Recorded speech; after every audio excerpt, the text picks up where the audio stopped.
Salut, c'est Joe, bienvenue sur Gaijin Concept.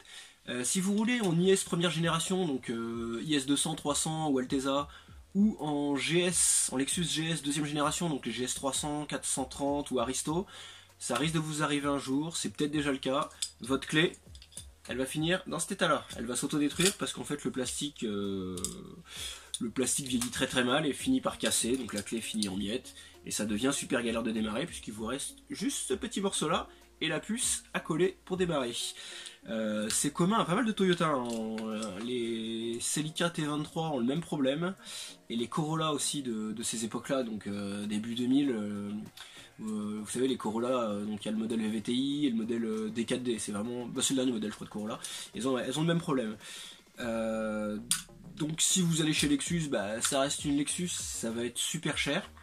Donc moi ce que je vous propose, c'est des clés que j'ai trouvées chez Wish. Donc c'est des copies de clés d'origine en fait qu'on trouve chez Wish. Il y a celle-ci qui est une copie conforme de la clé d'origine, elle vaut 1€.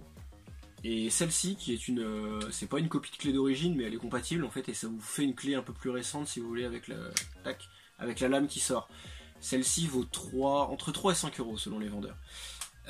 Donc celle-là, clairement, je ne vous la conseille pas du tout. Parce que je pense que, à mon avis, je sais pas si c'est moulé ou si c'est imprimé en 3D. Mais moi celle-là, je l'ai testée. Et en fait, rien qu'en la revissant, le plastique s'est fendu. Je vous montre, hein. Voilà. Là, ça casse pour un rien. Regardez, là, cette coque-là, elle est encore bonne, je vous la montre.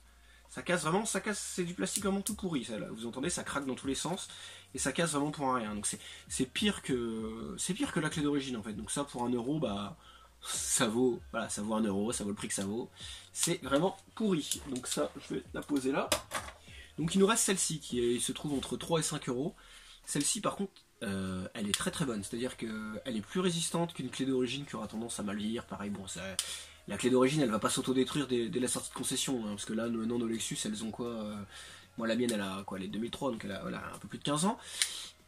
Donc bon, le plastique a commencé à bien vieillir, mais bon, ça reste une clé qui est assez fragile. Celle-ci, vraiment, j'ai forcé un peu dessus, elle est super costaud. Donc ce qu'il faut faire dans un premier temps, c'est aller chez un cordonnier avec cette clé-là qui est vierge, lui amener en fait le reste de votre clé d'origine, donc c'est-à-dire la lame, et il faut qu'il vous fasse une copie de la lame là-dessus. Donc avec sa machine, il va graver la clé en fait. Sachant qu'il faut faire attention, il n'y a pas tous les cordonniers qui font ça. Moi sur Cherbourg, il n'y en avait que un, c'était celui qui se trouve dans le centre commercial de Leclerc-Tour-la-Ville, si jamais il y en a qui habitent dans le coin. Parce que il y a plusieurs cordonniers moi qui m'ont répondu qu'ils n'avaient pas la bonne machine en fait. Je pense qu'il faut peut-être une machine spéciale, c'est pas comme les clés quand vous faites une clé de boîte aux lettres, un truc comme ça visiblement. S'il y a des cordonniers qui regardent, s'ils peuvent confirmer. Mais bon, celui qui a la bonne machine, il vous fait ça en 5 minutes, ça vaut aller. Après, selon ça, il vous facture quoi, 10€ de main-d'œuvre. Franchement, et encore 10€, c'est bien payé parce que vraiment, il l'a fait en 5 minutes, montre en main. Il a pris ça, clac, il l'a mis dedans. Il a mis un coup de machine, il m'a rendu, il me fait c'est bon, c'est usiné. Une fois que c'est fait, ce qu'il faut faire, c'est récupérer les restes de votre clé d'origine, c'est-à-dire la partie avec les boutons, et la remettre dedans. Donc ce qu'on va voir tout de suite. Donc évidemment, si votre clé a les boutons qui sont cassés, ce tuto sera pas utile. Ce tuto, c'est si la coque s'est brisée en 1000 morceaux, ce qui arrive à quasiment tout le monde. C'est la panne la plus courante. C'est la coque en plastique qui casse parce que le plastique de chez Toyota vieillit très mal. Donc on va faire ça tout de suite. C'est parti.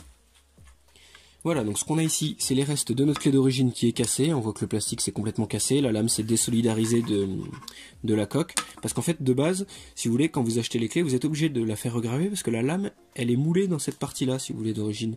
Donc à partir du moment où elle se casse, vous pouvez pas juste changer le plastique. Ils ont été malins, la lame est coincée dedans. Regardez, je vous montre, j'ai encore une clé Wish qui est pas cassée parce que j'en ai acheté plein parce que je suis un pigeon. Et des clés à 1€. Et donc celle-ci, vous voyez, voilà, elle arrive comme ça, la clé d'origine, si vous voulez. Donc la lame, elle est vraiment moulée dans cette partie-là. Donc en fait, vous êtes obligé de la regraver si vous voulez changer cette partie-là en plastique. Par chance, si vous avez que la coque arrière qui est cassée, vous pouvez récupérer la coque arrière de la clé Wish. Mais en général, c'est les deux côtés, surtout la partie avec la lame qui se casse. C'est toujours cette partie-là. Donc vous serez obligé de la regraver. Donc ça, c'est la clé Wish, on s'en fiche. Le reste de la clé d'origine, on le pose, on n'a plus besoin. La lame, si vous l'avez regravée sur votre nouvelle clé, vous n'avez plus besoin. Il faut juste récupérer, c'est la partie avec les boutons, donc qui sert à ouvrir et fermer la voiture. Donc là, on voit qu'elle marche encore. Et en fait, ça sert à ouvrir et fermer la voiture, et ça sert aussi de puce anti-démarrage. La puce, elle est dedans. Donc il n'y a pas de souci, il y a juste ça à mettre dans la clé, et ça servira à démarrer la voiture. Donc vous prenez votre clé, vous la retournez, et en fait, il y a 2 vis à dévisser avec un tournevis cruciforme. Donc un tout petit tournevis comme ça fera l'affaire. Il n'y a pas besoin Il n'y a pas besoin en général, c'est pas très bien serré, vous voyez, hop, parce qu'il n'y a aucun effort à faire dessus. Alors faites attention en la démontant parce qu'il y a un ressort donc, qui sert de rappel à la clé. Et si vous le tenez pas comme moi, eh ben la coque risque de sauter en l'air et surtout le ressort risque de sauter en l'air. Et si vous perdez le ressort, bah, vous perdrez l'effet de lame de clé qui sort toute seule. Donc vous la sortez tout doucement, comme ça, et vous vous laissez pas avoir par le ressort qui se trouve ici. Voilà, vous avez le ressort de clé, vous avez le petit truc qui va là-dedans, je le remets là, voilà. Donc ça c'est la lame avec... Donc voilà, pareil, celle-ci on peut pas réutiliser la lame d'origine, puisqu'en fait on voit qu'elle a pas du tout la même type de forme, comme c'est une lame rétractable, voilà, elle a pas du tout le même truc là. Donc là celle-ci elle ne servira plus. Donc ça je le repose dans ma clé, hop, je reprends les boutons de la clé d'origine, je les remets dedans. Donc vous remettez bien tout en place comme ça. Et ce que vous faites en fait quand vous remettez la coque, donc vous remettez le petit picot là dans le trou du ressort. Et pour donner, si vous voulez qu'il y ait un effort, que la lame sorte toute seule, donc vous le mettez en position et vous faites un tour en fait, un tour comme ça. Ça permet de tendre le ressort en fait. Parce que si vous le faites pas, en fait le ressort sera pas tendu et il n'y aura aucune force dans le truc. Donc vous refermez la clé. Avant de la revisser, bah, vous regardez si ça vous fonctionne bien. Parfait. Tac. Donc là, il n'y a plus qu'à la resserrer. Hop, on remet les vis.